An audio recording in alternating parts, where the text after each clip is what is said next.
exciting? It is 6:31. Okay. Well, hello everybody. Thank you for joining us for today's How To Tuesday event. We have Carrie Etzel here today with us, who is an herbalist from Topeka, and Carrie Etzel is at sister.swan on Instagram. Carrie Etzel is a fairy tale nerd and homeschooling mom of 5 in Northeast Kansas. She's a co-founder of Urban Homesteaders of Topeka, a group dedicated to member education, connecting people with local farmers, and home gardening education for everyone. Which is awesome. I love that. Carrie has a passion for demystifying folk herbalism and encouraging food sovereignty. She enjoys getting her hands in the soil, water fights with her kids, knitting, and finding new ways to sit with the roses. So thank you so much, Carrie, for doing the session. Thank you for having me, and thank you all the librarians here for your work during this trying time of COVID and facilitating such great things for the community. I'm going to wait until you're away, and then I'm going to take off my mask so any lip readers can participate more fully. Okay. Hi. We're going to talk about shrubs today, and I have everything to make a shrub. I have a shrub that's ready to be strained, and I'll show you how I drink it. But first, just there are a lot of vinegar-based syrups, and so you'll hear some of these terms. A shrub is actually from the Arabic shrub, I think. It's a fruit-infused vinegar with sugar or honey or some type of sweetener. It's used to flavor drinks. It can be used in salad dressings, things like that. An oximal is an herb infused in vinegar and a sweetener. And switchel is a shrub with a spicy element like ginger. Sometimes you'll hear it called haymaker's punch. And this was something that was used to help reduce dehydration for people working in the fields. Kind of like a precursor to ginger ale. Sometimes it would be used with vinegar, sometimes fermented ginger and sugar. I am just going to use the term shrub, even though I almost always use an herb along with the fruit. Because of the fruit, I just call it a shrub. One of the things I love about making shrubs is how easy it is, how quick. You know, I've made kombucha before, and it's absolutely the cheapest probiotic drink. But unless you have a setup where you can keep things going and a schedule that's easy to maintain it becomes overwhelming. I found it overwhelming in my current situation. So shrub is much easier. It's much faster. I feel like there's a lower margin of error. And yeah, in the summertime, you don't want to drink straight water. You get dehydrated, you get sick. And just a little splash of this really helps you take in enough liquids and not get sick to your stomach when you're drinking. So what you want to start with is a clean jar. I used a quart jar. My favorite is the large mouth, and I'll show you that kind of at the end of the session why my favorite is large mouth. I'm using lemon balm from my garden, and I'm going to chop it. Go ahead and put it in the jar. You don't need as much fruit as you may think because it is, it infuses real easily into the mixture. So what did I use? About 8 blackberries. I'm not going to use the whole peach. This is a great recipe to use if you're cutting fruit for fruit salad. Just have a couple jars on hand. It's not as right. Have a couple jars on hand and just, throw a handful of fruit to each one and then top it and you're good. So I'm gonna cut this up. The reason I chose lemon balm is a really wonderful herb. It's a wonderfully soothing herb. Reduces anxiety. It's indicated for people who have ADHD or maybe your mind is racing. Passion flower is another herb like that. There have been studies showing how effective it is for anxiety and for people with ADHD. So I have an 8-year-old who has ADHD, and so this is something we use a lot because it just kind of helps his baseline calm down a bit. So you see, there's not much in the jar. You could use more than this, and maybe I'll put a few more blackberries in, but you want to make sure you have more liquid than you have fruit. This is vinegar, I'm using honey. Both of those things, don't really allow for, botulism or any of those really dangerous rot. But you want to make sure you're not overwhelming your preservatives. So I'm using honey from a local beekeeper, and it looks like this because this is unheated, so it's super raw. If it gets warm, then it has that sort of clear amber look that you usually find in honey on the shelves. If you were closer, you can kind of see this is not crystallized. It's more similar to spun honey, where there's air throughout the honey, which prevents it from having that clear amber look. I'm using 1 cup of honey, and I'm using 1 cup of apple cider vinegar. And I just realized I probably should have muddled this before I put the honey in. But the beautiful thing about this is that it's not an exact science. You don't have to do it perfectly. I think a lot of times people are afraid to try things like this. You're afraid you're going to do something wrong, and you might, but as long as you kind of have a good, decent grasp on, what not to do wrong, like don't go foraging and pick things and not know exactly what they are and then eat them and die. There are certain boundaries, but other than that, mess up, do it wrong, learn from your mistakes, look up how to do it, from another source, or, just try again. I am usually not this exact, and I may actually put more vinegar in. Roughly, you want equal parts vinegar and honey, but depending on what I have in here, yeah, I'm definitely going to put more vinegar in here. Are there any questions at all? Okay. Your vinegar doesn't look like plain old cider vinegar. Is it something special? It is actually, it's raw unfiltered apple cider vinegar. There will be a handout here at the library on the Ask desk, and there are several recipes and suggestions, things that you can use instead of apple cider vinegar. Come get one. It's beautiful. And I like apple cider vinegar best. I just buy it, like, as you can see, I buy it by the gallon. But I've used balsamic vinegar. Balsamic is really good with strawberry. You could use citrus vinegar, and there is in the recipes, there's a real quick explanation of how to make citrus vinegar. Use white vinegar and citrus peels. Fill a jar with citrus peels, top it with white vinegar, cap it for a month or 2, and then strain it out. It's great for cleaning too. Although if you use orange peels, it does have an orange tint, so you want to dilute it. But that would be a great vinegar to use in certain shrubs. I generally use honey because raw local honey helps reduce allergy symptoms. However, I use sugar if I want a real clear fruit taste.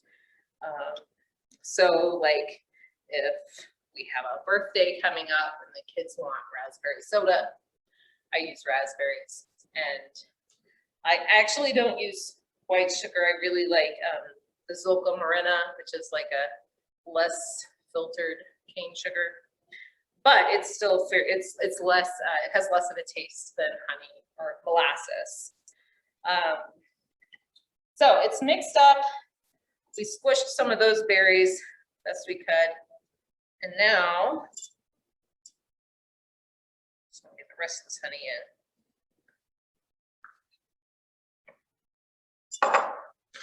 Oh, you do have some questions, Oh, but we'll good. get to them at the end. Okay. Yeah.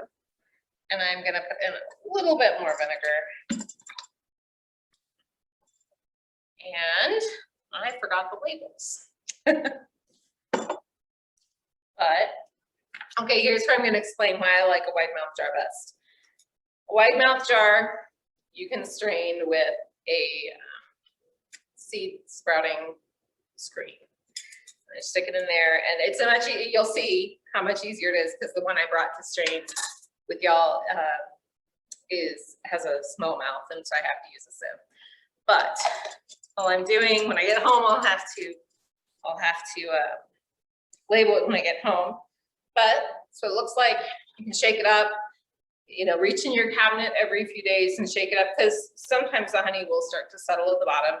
After about 2 weeks, take off the top, put on your seed sprouting screen, and strain it into a clean jar. You can put it in the fridge, but you really don't need to. And add it to your drink.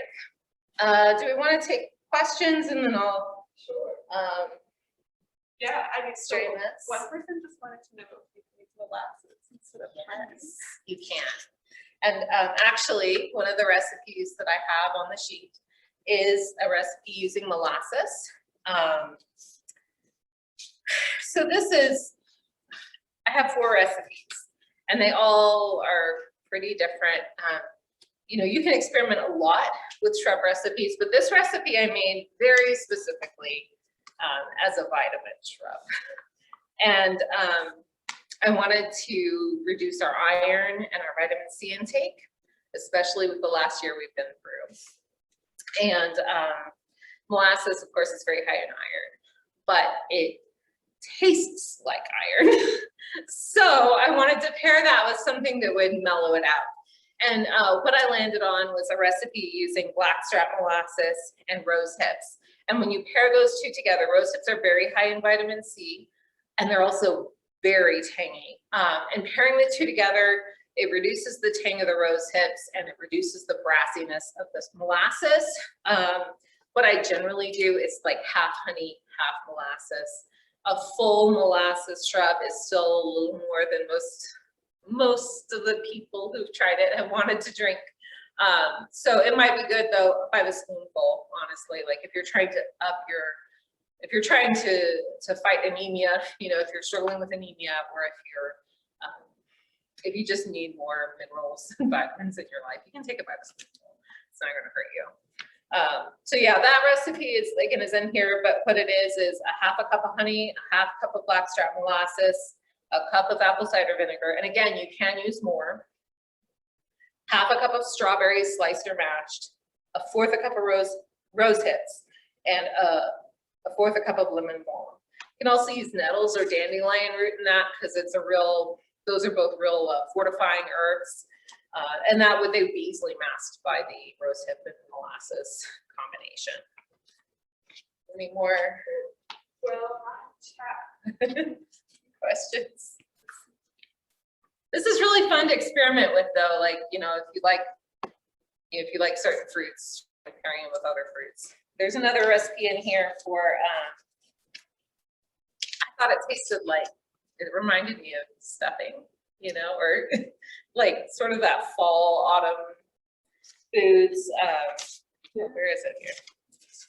So someone has asked if pineapple would be good in shrub. I think it would be. I mean, I really think it would be. And actually, I almost suggest pineapple vinegar. I have not tried making shrub with pineapple vinegar because it's a homemade vinegar, and I'm not sure that the acidity would be high enough to prevent bacterial growth. But of course, using pineapple with vinegar would absolutely, I think it would be amazing. I mean, you could even pair in pineapple basil, or you could do all sorts of things with that. Yeah, another recipe I listed, you use apple and fennel, fresh fennel, and then fennel seeds as well. This is a great one for after large meals, or for if you have upset stomach or gas, anything like that. anything with fennel is going to be really good for that. This tastes really good. It's actually one of the milder, one of the less sweet shrubs that I make. So I'm going to open this. This is what my last the last shrub I made at home. This is what it looks like. It is lemon balm and passion flower and strawberries. And so you see how red this is? I guess, yeah, it is more red than that. But this is in a small mouth jar.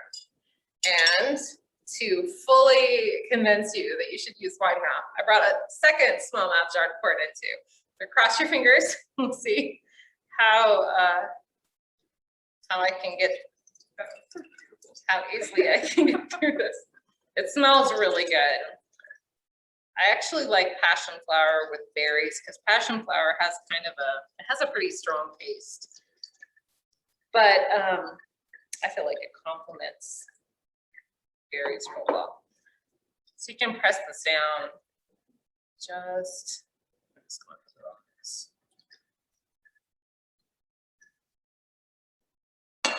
And I used all dried herbs in this concoction, but I have lemon balm in my garden right now, so I'm going to use fresh in that one. And I like using fresh because the oils are kind of degraded, you know, they're real, you know, that the smell of fresh lemongrass is just like nothing else. All that oil still intact. You can eat the fruit that comes out of here. Although if you're using dried herbs, it is pretty hard to get the dried herbs off the fruit, which makes it a little less pleasant for a pickle tray. If you have chickens, they will really like these.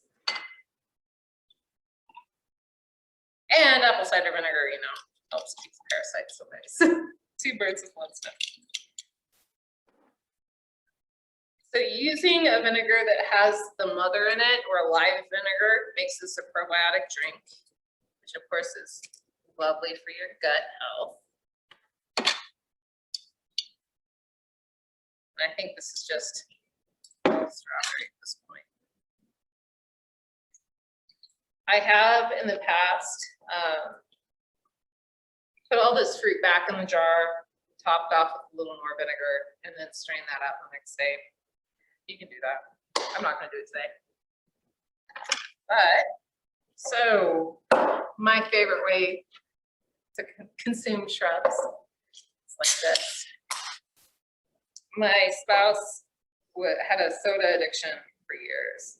And when he figured out how to give it up, it was through seltzer. But honestly, seltzer is a little bit boring. Sorry, honey. So you see, you don't need very much. Ooh, it does fizz. I have some napkins. There we go. So you really don't need very much for the taste to come through. It's not too sweet. It's not too tart. The strawberry taste is really strong. If you can find fruits that are just almost too ripe, that's the ideal fruit for this, you know. Man, those strawberries are amazing. Sorry, they're really good. I was thirsty. Are there any other questions? Would you mix that with anything besides seltzers? Like what are other? You can make lemonade with this actually. I just did a rose hawthorn shrub that it was the sweetest thing I've made. You know, roses are real astringent, but you know, they're very floral. Yeah. And hawthorn are almost, I don't know, they almost remind you of a crabapple, but they aren't tart. And I was using dried hawthorns. And so I think I'm gonna mix it up as lemonade with a lot of, in fact, I brought lemon because I intended to do lemon and blueberry, but blackberries and peaches were cheaper. So we're just gonna take this back home. Just get whatever's cheap. I mean, you know, you don't have to spend a fortune. You can use frozen fruit for this. That works fine. You know, when we were gonna do it in person, I intended to do frozen because I figured it'd be easier to just pour, you know, people to pass along the bag and pour it. But Yeah. Well, it looks like, I don't think we have any other questions right now. It looks like someone, when you were talking about pineapple vinegar, someone was intrigued by that, but I think you Oh, explained it yeah. pretty. Yeah, pineapple vinegar is wonderful. I would definitely recommend you try it. I actually drink pineapple vinegar similar to how I drink Shrub. It's like Oh, really? mix it with water and drink it. And it is very good for digestion and very good for fighting like heat exhaustion or dehydration. Oh, cool. So there's a really good recipe in Nourishing Traditions cookbook. You can find it online, and I'm sure you'll love Carrie it here. Oh, okay. Yeah, we should include yeah. that maybe. So someone wants to know, how do you decide which herbs to use? I tend to use things that, unless I'm experimenting, making something with thyme or bee balm or something. I tend to use things that we need a lot of every day, and for our family, that's herbs that reduce anxiety. And like the vitamin type herbs, so nettle and the rose hips of molasses type things. But you could use like rosemary would be really good in thyme, especially in some of the less sweet shrubs, things like the fennel and apple. Carrots actually I think would be really good in a shrub. And you could even try something that's a little less sweet, a little more tart, like use dill or something like that. I like using berries more than any other type of fruit, but I mean, just in terms of what we tend to drink the fastest, berries have been the most popular.